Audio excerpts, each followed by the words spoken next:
Hello everyone, I'm Captain Logan. And I'm Vince. And it's time once again to recommend things. Vince, we got nothing in our hands.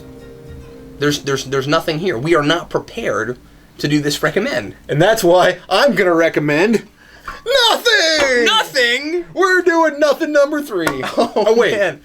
Nobody knows about number 2. That's a good point. That went to a Geeks United subscriber, Vince. That's right. Yeah. So Yeah. if that Sign guy's up for watching, Geeks United. and then you won't get that guy. You won't get number 3, you won't get number 2, but you'll get something cool. See all the fun you guys are missing out on. Today's recommends are in our brains. And Vince, what do you recommend today? Today I'm recommending interneurons. Yep. They're in your brain. It's a fact. These things exist. Anyway. You know, the joke's not as funny when you have to explain it. And for the record, I got it! So, today, I'm recommending something I've been watching on Netflix. Netflix. But, so we're recommending Netflix. But, so, these things are also available on the internets. You can get these on the internets at TED.com. TED.com. And if you go to Netflix, you can type in all one word, TED Talks. TED Talks. So, I've been watching. I'm surprised they got those on Netflix. Yeah, I think these things are terrific. This is where I found out about it, to be honest with you. I hadn't heard about it previously to Netflix, but these things have been going on for quite some time. And I didn't do any research to really find out where these TED Talks come from, but I know what they are, so that's why I'm recommending them. There's just a whole slew of these things on Netflix. And they... I don't know. There's a whole slew of these things on Netflix, and they have different categories. So the one I just recently finished watching was this Ancient Clues one. So there's lots of things about dinosaurs. There's lots of things about the formation of the Earth, and there's lots of things about well, there's just lots of interesting things within each one. There's this one that's sex and relationships, and the ones that were sex I thought were kind of dry and boring, believe it or not. But there was one by this guy who had earned the moniker of Dr. Love because he managed to pinpoint the particular chemical that people create that allow them to feel empathy with others. Oh yeah, I know who that is. I know what that's about. Yeah. And I forget that gentleman's name, but it was a really interesting lecture. And where I got started with these TED Talks was the first one I watched was called Smart Laughs, and I thought, oh, I'm kind of interested to see what some stand-up is, and what's Smart Laughs. You know, you get kind of tired of Larry the Cable Guy and all that stuff. Not to say that they're not funny or clever by any means, but you gotta have some variety. Yeah, I kind of get to the point that I'm like, I want to hear something bright at the same time that I hear something funny, and I thought, let's go hear TED Talks. Now, that opened up the entire world of TED Talks to me, and I didn't realize how much of it was not just smart laughs, and how much of it was just plumbing the depths of the human experience. There's stuff on art, there's stuff on society, there's stuff on science, and I thought I was going to be mostly interested in the stuff on art and society, but it turns out the science ones have more to do with society than the art ones do. And what was interesting to me was that there's only one that I've seen so far that had anything to do with just let artists talk about what they do. And a lot of it's kind of just about their craft, and they're like, this is what I've made. Isn't it cool? Or some experiment that they did, like that magician whose name David Blaine, I think is who it was. Like, it's kind of, I didn't care. He obviously had a cold when he did his TED Talks. It was kind of unfortunate for him. I was like, oh, he sounds so miserable. Have you seen very many celebrities on it? Celebrities, I haven't seen a lot of people that I recognize, but there have been some. Like, there's the guy from, there's the magician guy. Yeah. And then there's a comedian on there who talks about, it was in this relationship one. I can't remember if it was relationships or Ancient Clues, but I think it was relationships, where he's essentially telling you about his experience from the character. He's created a character. And I remember what this guy's from. I know he's a comedian, so I don't know what else he's done, but he was on those Mac commercials with Justin Long. Oh, okay. So this guy does this entire spiel about how he knows aliens exist, largely because a girl has ever talked to him. It's pretty funny. And he's pulling on these geek stereotypes and using the fact that you know that he's obviously full of it to make a larger comment on society and how people interact with each other. It's really interesting to me, and it's saying like that love can be from anywhere, or given to anyone, or anything of this kind. It's really interesting stuff. I recommend going in and watching all of TED Talks. Now I'll say this because I feel like this is important. It's all lecture. All of it's lecture. It's one person standing on a stage with maybe a PowerPoint presentation or nothing.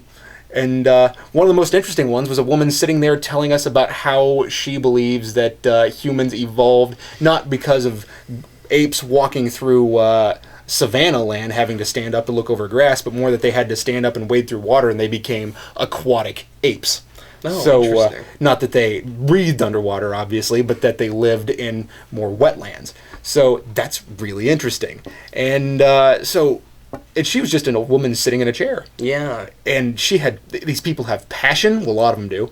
The ones that were ironically the least passionate were the ones in the art one that I watched. Do they usually have an audience? Yeah, or are they there's just an speaking audience to a camera? Okay. They're speaking to an audience. So these people get the audience reaction. And that's one of the reasons that this is really interesting, is you get to hear people laughing. It's not just a lecture. Now, I feel like they'll go to school and they'll say, man, you know what I don't like? Lectures.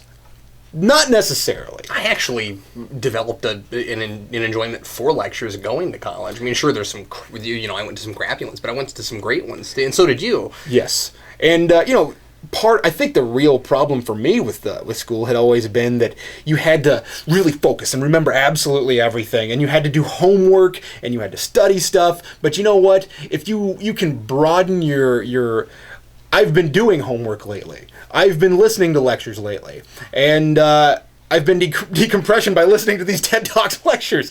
So interesting, yeah. It's a very different experience when you don't have to do a worksheet or an essay at the end of the day. It's or depending on what level of school you're in. So there's less worksheets when you get to college, more essays. But I recommend these TED Talks because these things will present you with ideas that you hadn't necessarily previously considered. Not necessarily to say that they're all right, or that they're all right, but they're not necessarily all correct about what they believe. But it's so much of this is supported opinion and fact.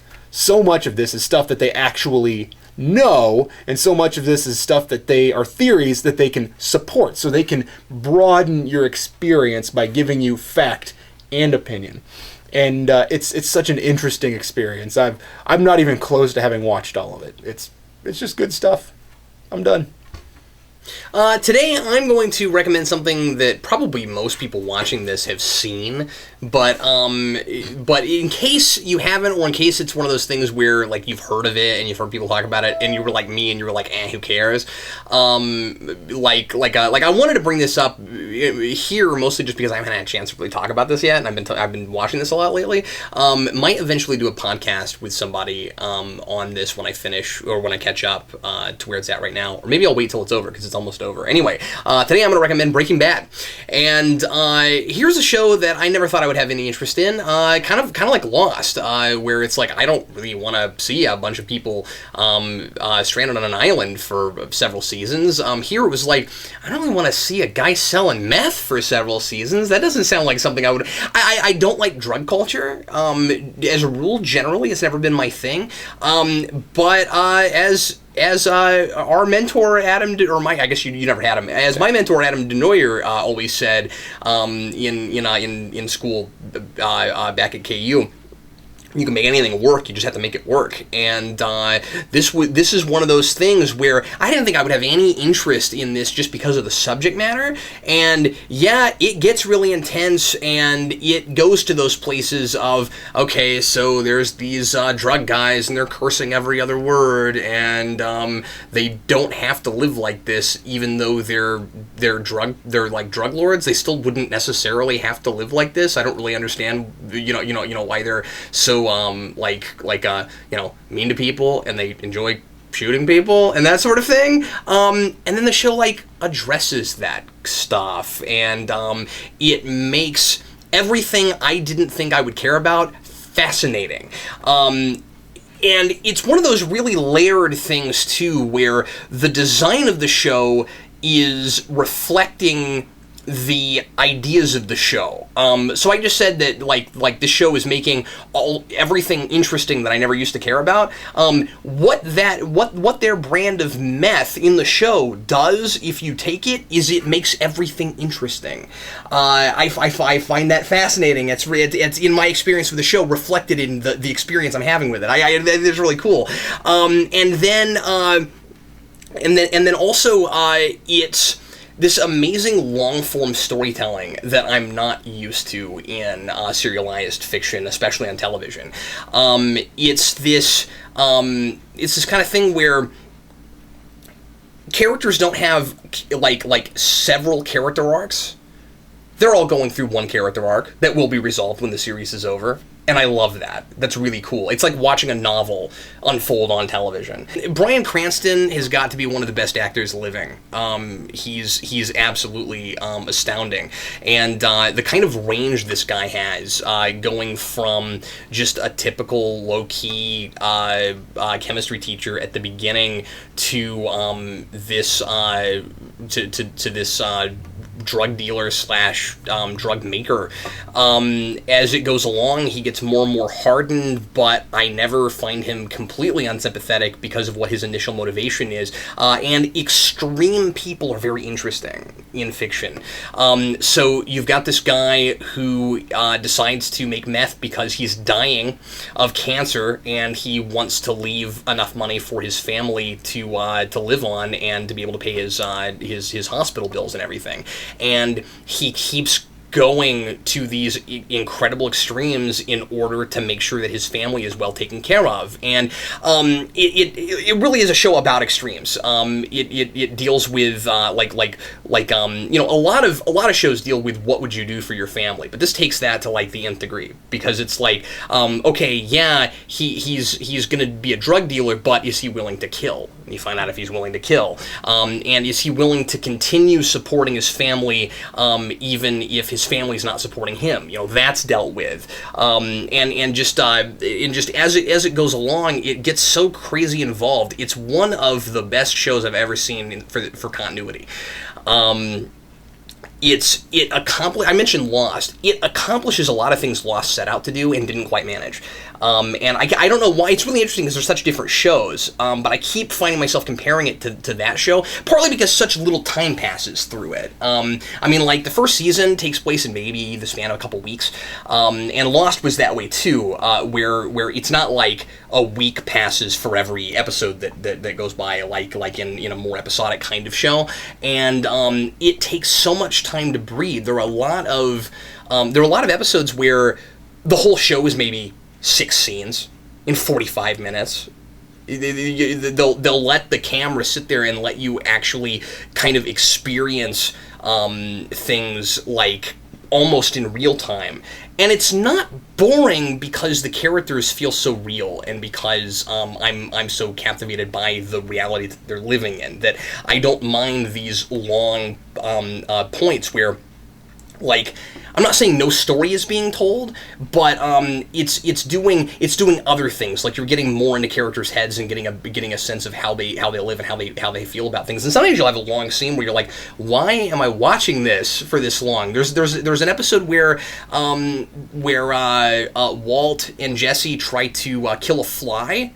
They spend half the episode trying to kill this fly. And I thought it was, for a minute, just this goofy comedy episode. I was like, the show is degenerated into goofy comedy? And then, toward the end, it ends up having one of the most dramatic scenes in the series so far. I was like, that's fascinating. Really, really impressive storytelling going on in the show, and I'm just eating it up. Like, I really, really like it. And I spent a long time trying to decide if I like it, or if it's just like a train wreck where I can't, like, look away. And I think ultimately I have to say I do like it because it's entertaining most of the time, and then sometimes it's just kind of disturbing.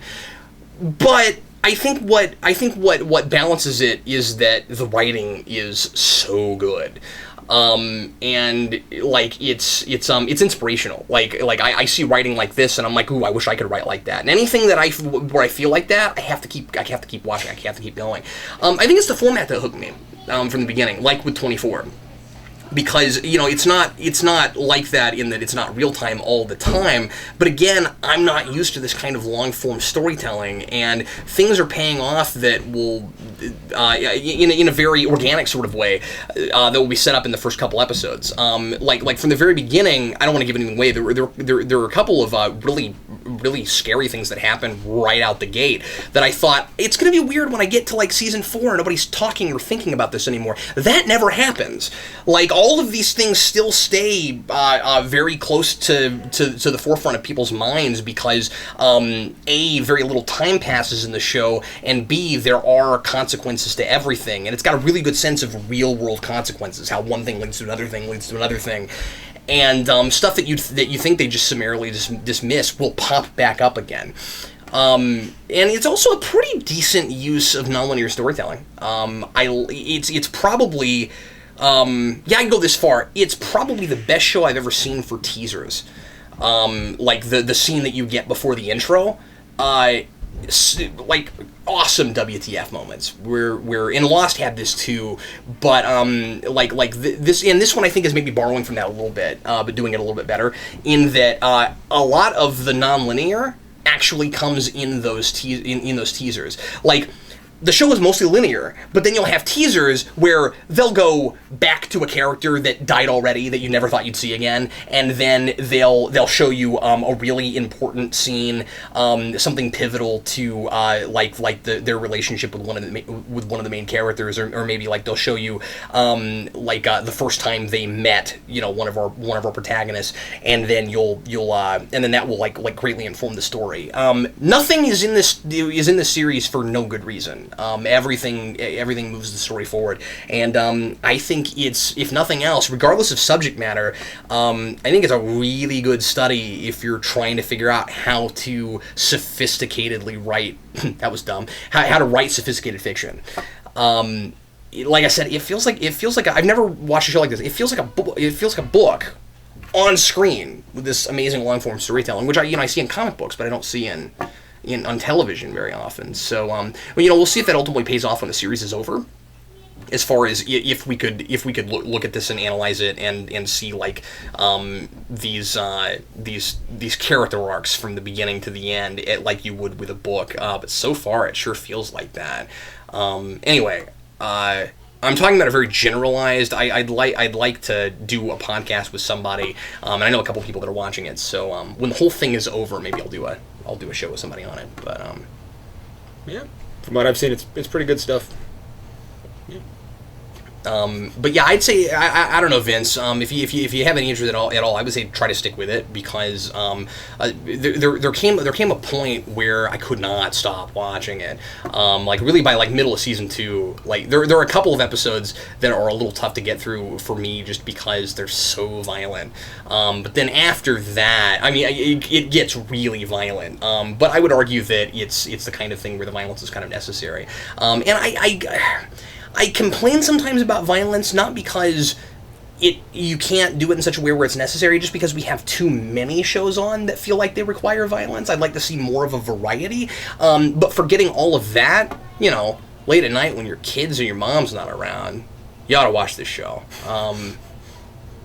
Anyway, I think it's great. And it can be very funny in a somewhat morbid kind of way. There's one episode with this like Spanish song that opens the thing, and it's all about Walt, who's calling himself Heisenberg, but nobody realizes that Walt is Heisenberg, and he's everybody thinks he's the new drug lord in town, and there's this song about him that some of these Hispanic guys in the middle of drug culture write, and it's really funny.